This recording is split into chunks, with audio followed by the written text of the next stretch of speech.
ಪ್ರಿಯ ನಿರೀಕ್ಷಕರೇ ನಮಸ್ಕಾರ. ಬೀರ್ಬಲ್ನ ವಿಶೇಷ ಕಾರ್ಯಕ್ರಮಕ್ಕೆ ಆತ್ಮೀಯವಾದ ಸ್ವಾಗತ. ಬಂಕರ್ ಮುನೀರ ಇಡೀ ಪ್ರಪಂಚದ ಇತಿಹಾಸದಲ್ಲಿ ಸೋತವನಿಗೆ ಪ್ರಮೋಷನ್ ಕೊಟ್ಟಿದ್ದು ಅಂದರೆ ಅದು ಈ ಮಹಾನುಭಾವನಿಗೆ ಮಾತ್ರ. ಹೊಡೆದಿದ್ದು ಭಾರತೀಯ ಏರ್ಫೋರ್ಸು, ಹೊಡೆಸ್ಕೊಂಡಿದ್ದು ಪಾಕಿಸ್ತಾನ. ಅದೇನು ಸಾಧನೆ ಮಾಡಿದ್ನೋ ಗೊತ್ತಿಲ್ಲ. ಪಾಕ್ ಪ್ರಧಾನಿ ಶಹಬಾಜ್ ತಮ್ಮ ಸೇನಾಧಿಕಾರಿಗೆ ಬಡ್ತಿಯನ್ನು ಕೊಡ್ತಾನೆ. ಎಸ್ಪೆಷಲಿ ಈ ಬಂಕರ್ ಮುನೀರ ಫೀಲ್ಡ್ ಮಾರ್ಷಲ್ ಆಗಿ ಈಗ ಪ್ರಮೋಷನ್ ಆಗಿದ್ದಾನೆ.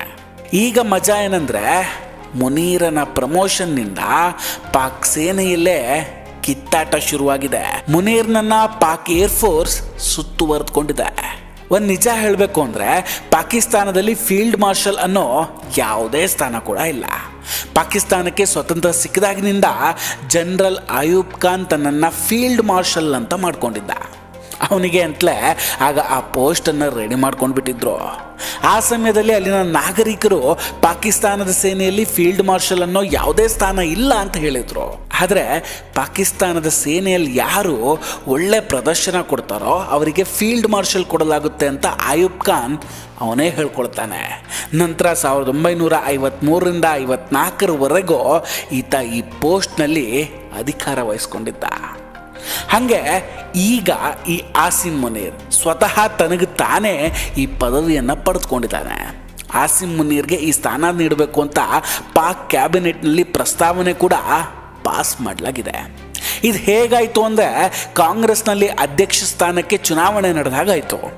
ಚುನಾವಣೆಯಲ್ಲಿ ಶಶಿ ತರೂರು, ಮಲ್ಲಿಕಾರ್ಜುನ್ ಖರ್ಗೆ ಎಲ್ಲರೂ ನಿಲ್ತಾರೆ. ಆದರೆ ಅಧ್ಯಕ್ಷರು ಯಾರಾಗಬೇಕು ಅನ್ನೋದನ್ನು ಗಾಂಧಿ ಪರಿವಾರ ನಿರ್ಧಾರ ಮಾಡುತ್ತೆ.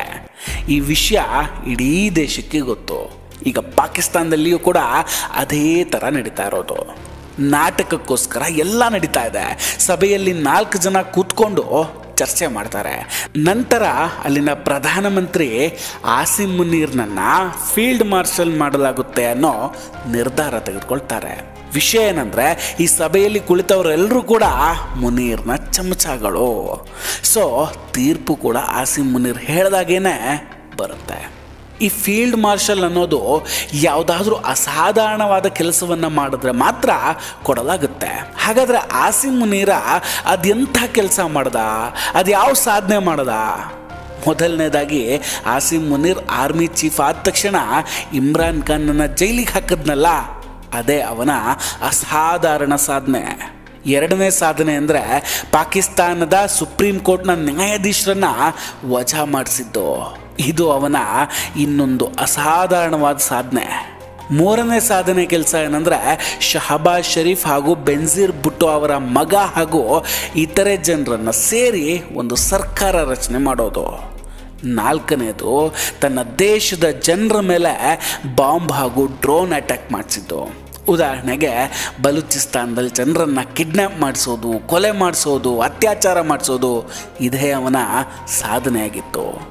ಯಾವುದೇ ಸೇನಾ ಮುಖ್ಯಸ್ಥನಿಗೆ ಇದೆಲ್ಲ ನಾಚಿಕೆ ಆಗಬೇಕಾದ ವಿಷಯ. ಅಷ್ಟೇ ಅಲ್ಲ, ಈತನ ಇನ್ನೊಂದಷ್ಟು ಸಾಧನೆಗಳಿದೆ. ಪಹಲ್ಗಾಮ್ ದಾಳಿಯ ಸಂಚು ರೂಪಿಸಿ ನಂತರ 11 ಏರ್ಬೇಸ್ ಕಳೆದುಕೊಂಡಿದ್ದು ಹಾಗೂ 9 ಭಯೋತ್ಪಾದಕ ಅಡಗು ತಾಣಗಳನ್ನು ಭಾರತ ನೆಲಸಮ ಮಾಡಿದ್ದು. ಇದು ಕೂಡ ಪಾಕಿಸ್ತಾನ ಸೇನೆಯ ಸಾಹಸದ ಕೆಲಸ ಅಲ್ವೇ? ಅದಕ್ಕಾಗಿಯೇ ಈಗ ಆಸಿಮ್ ಮುನೀರ್ಗೆ ಫೀಲ್ಡ್ ಮಾರ್ಷಲ್ ಪಟ್ಟ ಕೊಡಲಾಗಿದೆ. ಎಂಥ ಕರ್ಮ ನೋಡಿ. ಭಾರತ ಹಾಗೂ ಪಾಕಿಸ್ತಾನದ 4 ದಿನದ ಯುದ್ಧದಲ್ಲಿ ಆಸಿಮ್ ಮುನೀರ್ ಏನೂ ಮಾಡಿದ್ದಿಲ್ಲ. ತನ್ನ ಫ್ಯಾಮಿಲಿಯನ್ನು ಫಾರಿನ್ಗೆ ಶಿಫ್ಟ್ ಮಾಡ್ಕೊಂಡಿದ್ದ. ಆತನೇ ಸ್ವತಃ ಬಂಕರ್ನಲ್ಲಿ ಅಡಗಿಕೊಳ್ತಿದ್ದ. ಇಂಥವನಿಗೆ ಅದು ಯಾವ ಆಧಾರದ ಮೇಲೆ ಫೀಲ್ಡ್ ಮಾರ್ಷಲ್ ಪಟ್ಟ ಕೊಟ್ಟಿದ್ದಾರೋ?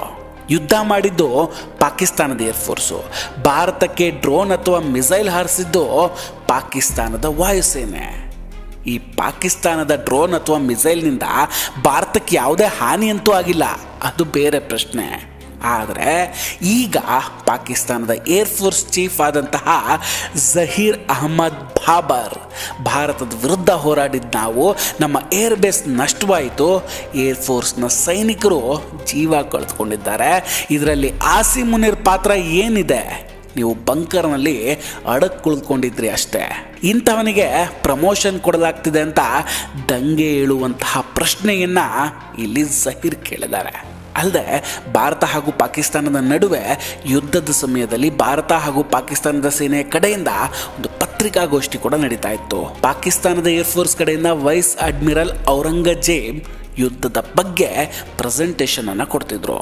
Now identifying S-400, attacking them is a easier part than identifying it on ground, because it is mobile, it's a high value thing, and you guard it. It's kind of a center of gravity. So we were tracking through our satellite imagery well before the hostilities, as we usually do. So we had pinpointed S-400. As you can see, we knew that this is parked. It's cheeseboard radar and the other part of the radar, the other constituents of the whole S4 battery. Slide. These coordinates, go back. These coordinates were ortho-rectified by our space department, so that you have a very precise engagement. Whenever you are throwing and employing long range vectors, you really need very precise coordinates so that you don't miss. So S-400 was at Adampur, was targeted like that. Next. As I mentioned, some niche technologies and capabilities were employed. So our loiter munition and killer drone strike at PF. ಇವರ presentation ನೋಡಿದ ಅಸೀಂ ಮುನೀರ ಈತ ಒಬ್ಬ ಅಸಮರ್ಥ, ಇವನನ್ನ ಏರ್ಫೋರ್ಸ್ನಿಂದ ತೆಗೆದುಹಾಕಿ ಅಂತ ಹೇಳ್ತಿದ್ರು. ಇದಕ್ಕೆ ಸರಿಯಾಗಿ ಏರ್ಫೋರ್ಸ್ ಚೀಫ್ ಯಾರನ್ನ ಯಾವ ಪೋಸ್ಟ್ನಲ್ಲಿ ಇಡಬೇಕು ಅನ್ನೋದು ನೀವು ಹೇಳ್ತೀರಾ ಅಂತ ಪ್ರಶ್ನೆ ಕೂಡ ಮಾಡಿದರು. ಅಂದರೆ ವೈಸ್ ಅಡ್ಮಿರಲ್ ಔರಂಗಜೇಬ್ ಸರಿಯಾಗಿ ಪ್ರೆಸ್ ಕಾನ್ಫರೆನ್ಸ್ ಮಾಡಿಲ್ಲ ಅನ್ನೋದು ಅಸೀಂ ಮುನೀರ್ ಹೇಳಿಕೆ. ಅದಕ್ಕೆ ಏರ್ಫೋರ್ಸ್ ಚೀಫ್, ಹಾಗಾದರೆ ನಿಮ್ಮ ಆರ್ಮಿ ಕಡೆಯಿಂದ ಪ್ರೆಸ್ ಕಾನ್ಫರೆನ್ಸ್ ಎಲ್ಲ ಸರಿಯಾಗಿತ್ತ? ಅವ್ರ ಪ್ರಕಾರ ಪಾಕಿಸ್ತಾನದ ಸೇನೆ ದೆಹಲಿ ಹಾಗೂ ಸೂರತ್ತನ್ನು ವಶಪಡಿಸಿಕೊಂಡಿದ್ದಾರೆ, ಪಾಟ್ನಾ ಪೋರ್ಟನ್ನು ನಾಶ ಮಾಡಿದ್ದೇವೆ ಅಂತ ಅವ್ರು ಹೇಳ್ಕೊಳ್ತಾರೆ. ಮಜಾ ಏನು ಗೊತ್ತಾ, ಪಾಟ್ನಾದಲ್ಲಿ ಪೋರ್ಟನ್ನು ನಿರ್ಮಿಸಿದ್ದು ಯಾವಾಗ ಅನ್ನೋದು ಇವತ್ತಿಗೂ ನಮಗೆ ಗೊತ್ತಾಗಿಲ್ಲ. ಗೂಗಲ್ ಮ್ಯಾಪ್ನಲ್ಲಿ ಇನ್ನೂ ಹುಡುಕ್ತಾ ಇದ್ದೀವಿ. ಇಂಥ ಹಸಿ ಸುಳ್ಳು ಬುರ್ಕ ದೇಶ ಈ ಪಾಕಿಸ್ತಾನ. ಒಟ್ಟಾರೆ ಈಗ ಪಾಕಿಸ್ತಾನದಲ್ಲಿ ಆರ್ಮಿ ಚೀಫ್ ಹಾಗೂ ಏರ್ಫೋರ್ಸ್ ಚೀಫ್ ನಡುವೆ ದೊಡ್ಡ ಘರ್ಷಣೆ ಶುರುವಾಗಿದೆ. ಆದಷ್ಟು ಬೇಗ ಪಾಕಿಸ್ತಾನದಲ್ಲಿ ಏರ್ಫೋರ್ಸ್ ಚೀಫ್ ಆದ ಜಹೀರ್ ಅಹಮದ್ ಬಾಬರ್ನನ್ನ ಕುರ್ಚಿಯಿಂದ ತೆಗೆದು ಕೂಡ ಹಾಕಬಹುದು. ಯಾಕಂದರೆ ಪಾಕಿಸ್ತಾನದಲ್ಲಿ ಈಗ ಅಸೀಂ ಮುನೀರ್ನದ್ದೇ ಹವಾ. ಇದನ್ನೆಲ್ಲ ನೋಡ್ತಾ ಇದ್ರೆ ಇಂಥ ದೇಶದ ಮೇಲೆ ಯುದ್ಧ ಮಾಡಬೇಕಾ? ಅವರವರೇ ಮುಂದೆ ಕಿತ್ತಾಡ್ಕೊಂಡು ಹೊಡೆದಾಡ್ಕೊಂಡು ಸಾಯ್ತಾರೆ ಅಷ್ಟೇ. ವೀಕ್ಷಕರೇ, ಇದೆಲ್ಲದರ ಬಗ್ಗೆ ನಿಮ್ಮ ಅಭಿಪ್ರಾಯ ಏನು? ದಯವಿಟ್ಟು ಕಮೆಂಟ್ ಮಾಡಿ ತಿಳಿಸಿ. ವಿಡಿಯೋ ಇಷ್ಟ ಆಗಿದ್ರೆ ಲೈಕ್ ಮಾಡಿ ಹಾಗೂ ಶೇರ್ ಮಾಡಿ. ಇನ್ನೂ ಕೂಡ ನಮ್ಮ ಬೀರ್ಬಲ್ ಚಾನಲನ್ನು ಸಬ್ಸ್ಕ್ರೈಬ್ ಮಾಡಿಲ್ಲ ಅಂದರೆ ದಯವಿಟ್ಟು ಸಬ್ಸ್ಕ್ರೈಬ್ ಮಾಡಿ ಹಾಗೂ ಬೆಲ್ ಐಕಾನನ್ನು ಕ್ಲಿಕ್ ಮಾಡಿ. ನಮಸ್ಕಾರ, ಟೇಕ್ ಕೇರ್ ಆ್ಯಂಡ್ ಬಾಯ್ ಬಾಯ್. ಮತ್ತೆ ಭೇಟಿಯಾಗೋಣ. ಜೈ ಹಿಂದ್.